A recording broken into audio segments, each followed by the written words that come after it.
Hey guys, welcome to The Market is Open. Check us out on themarketisopen.com and please hit the subscribe button. We have a huge playlist now of over 25 Tesla videos. Here's a link on the top right of the channel. Please check that out. So today we're going to talk about a video that Hyperchange put out. This is sort of a reply or a response to the video called Tesla's Achilles heel, in which he tries to find Tesla's greatest weakness. So I just wanted to give a response or sort of my take on this video that Hyperchange put out. Now, first, I'd like to say that I do love the Hyperchange channel. It's an awesome channel, and I think Galia has great content and it's super inspiring. He's super excited about Tesla stock, and it's great. And so this isn't like personal or anything. I just thought this video that he made was a little bit strange, and I wanted to address some of the points from the video. Plus, we've also gotten some comments on our channel about people wanting to know if this is really an issue. Okay, so he talks about what is Tesla's greatest weakness. So he says, is it the competition? No, it's not. He doesn't believe it's the competition. It's not their ability to raise cash. It's not that they don't have enough demand for the cars and they don't have trouble ramping up production. He doesn't think that these are weaknesses. And it's not that the solar roof is late, but he picks on Tesla's customer service. So I thought that was a little bit counterintuitive, which is pretty cool.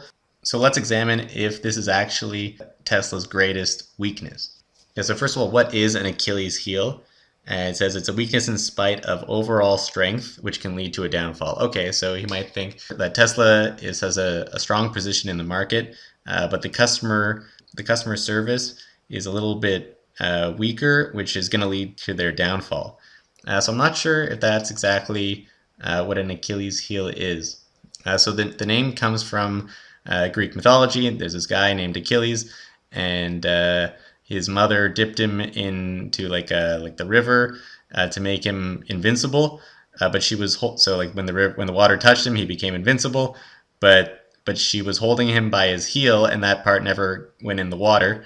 So then later on in life, he won like a lot of battles or whatever, and then he gets hit by a poisonous arrow in his heel, of all places, and that kills him. So it's kind of ironic, but it's also like a small sort of problem that you wouldn't really expect that ends up being like the downfall. So a pretty good analogy would be the Death Star had an Achilles heel, as we all know. So the question is Tesla's customer service similar to the Death Star's Achilles heel? Is Tesla's customer service going to lead to the downfall of the company? So I don't think, first of all, I don't think that this should even have been called an Achilles heel. I don't think that their poor customer service, or so they say, is an Achilles heel.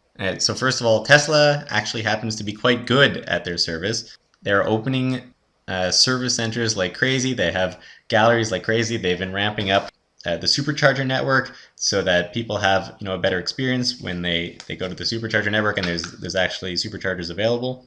So I mean, they might be ramping up a little bit slower than production, but we know that their production of cars and their deliveries have been growing like crazy, and they're trying to keep up.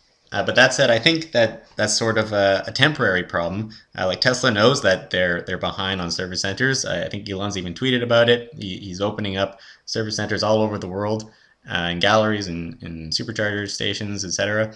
And so I think once their production sort of levels out and they're able to open service centers closer and hire more people, then this problem will go away. So I wouldn't call that an Achilles heel. An Achilles heel is more of a problem that's harder to deal with and something that's sort of inevitable. Whereas the service seems to be they're able to fix it pretty easily. It'll just take a little bit of time, and in the meantime, sure, they're going to have a little bit of growing pains. Yeah, so actually, even in the Hyperchange video, he references this guy Sean Mitchell, who's a popular Tesla YouTuber, and he's a Tesla expert. He's been driving his car and for a long time, and he's sort of like in tune with the Tesla community. Yet in his video, he's referencing other people's tweets about bad service. So I'm not sure. Maybe sometimes these big YouTubers just need some content to make some videos, and they're sort of extrapolating or taking one data point and blowing it up a little bit bigger than it needs to be. The other weird thing from this video was that Gali from Hyperchange was saying that Elon and the entire company are like they're running around like chickens with their heads cut off.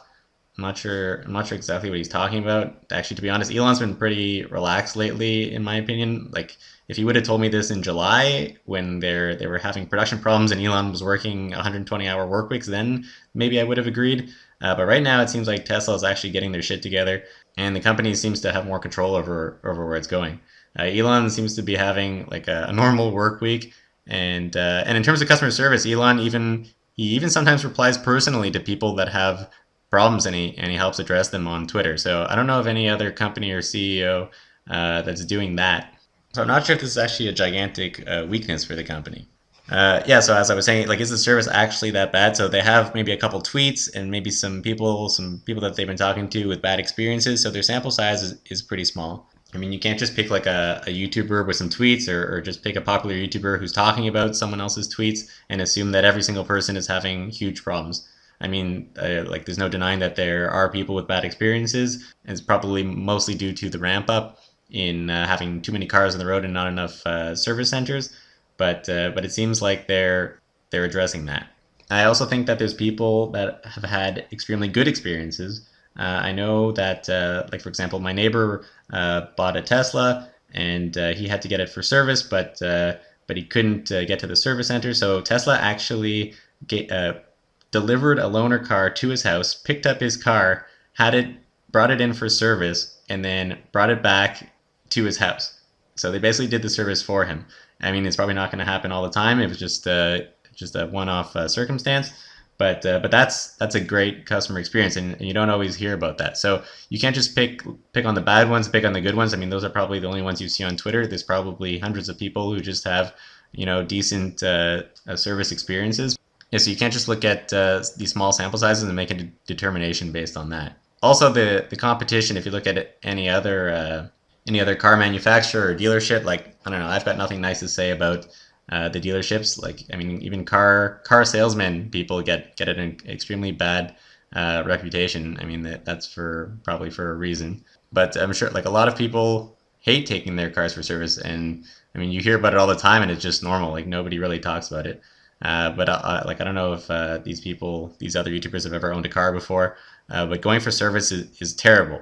So it seems that compared to the competition, Tesla's service is actually incredible, albeit it's not where it needs to be. So with all that said, I do agree it is very important, as Gali was saying, to get the right message out. You don't want people to be talking about bad service because they've had such a terrible time.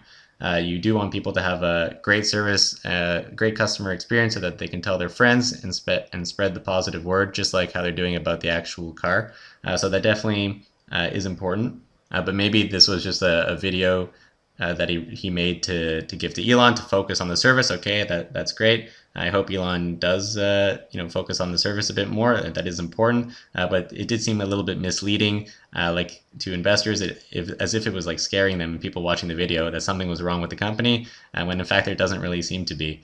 You shouldn't be raising alarm bells and saying that something is wrong.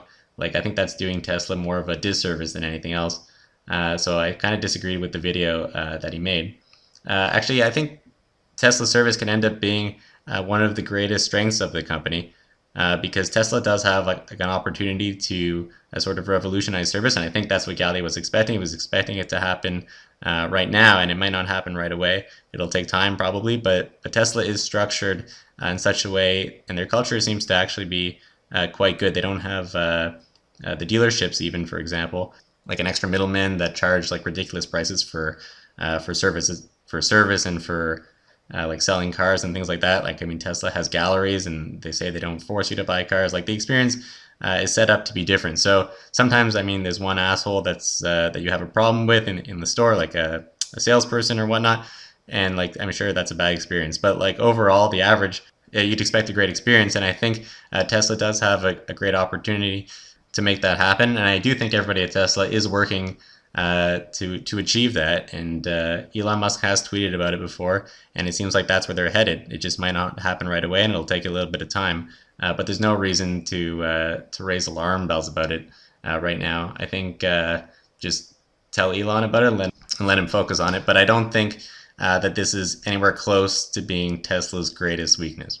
Yeah, if you think this is Tesla's greatest weakness, then the competition has big problems.